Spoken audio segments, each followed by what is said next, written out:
এখনই যদি যৌতুক হিসেবে এত কিছু পেয়ে যায় তাহলে ভবিষ্যতে কষ্ট করে কিছু অর্জন করার চাহিদাটাই ওর থাকবে না। সেজন্যই। হ্যাঁ, বর্দিমা তো ঠিকই বলেছে, আমার এসব জিনিসের কোনো দরকার নেই। আর মামু যত টাকা দিয়ে জিনিসগুলো কিনবে তার চেয়ে ভালো আমাদের বাড়ির পেছনে যে জমিটা আছে সেখানে ঝাড়নদার, জালনদার, শুকরদার এদের সবাইকে এক একটা বাড়ি ফ্ল্যাট বানিয়ে দিলেই হলো।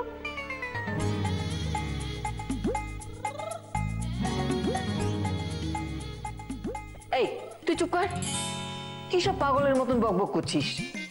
দিদা, বলছিলাম যে রান্না বান্না সব হয়ে গেছে, মা বাবু বললো সবার খাবার ব্যবস্থা করতে।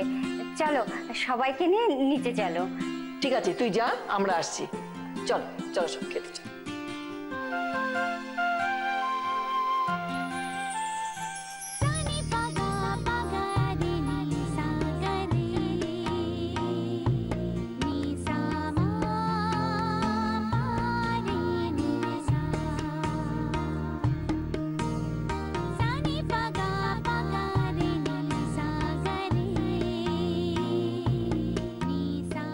রান্না কেমন হয়েছে?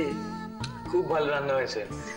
এত রকম রান্না কোনটা ছেড়ে কোনটা খাবো বুঝতেই পারছি না। তোমার যেটা ভালো লাগে সেটা খাও, যেটা ভালো লাগবে না সেটা খেও না একদম। বাড়িতেও এরকমই করে, অনেকগুলো পদ হলে কোনটা দিয়ে খাবে আর কোনটা দিয়ে খাবে না সবটা গুলিয়ে ফেলে।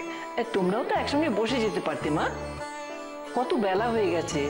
এত বেলা হয়ে গেছে আপনিও তো এখনো খাননি, আমরা দুজন আপনার সঙ্গেই বসে যাব। পটলের দোরমাটা খুব ভালো হয়েছে। তোমাকে আরেকটু দেবো? দাঁড়াও দিচ্ছি।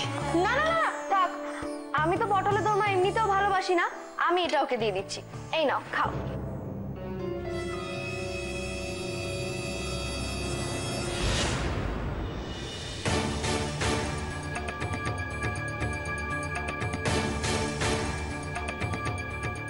নাও আরেকটাও না।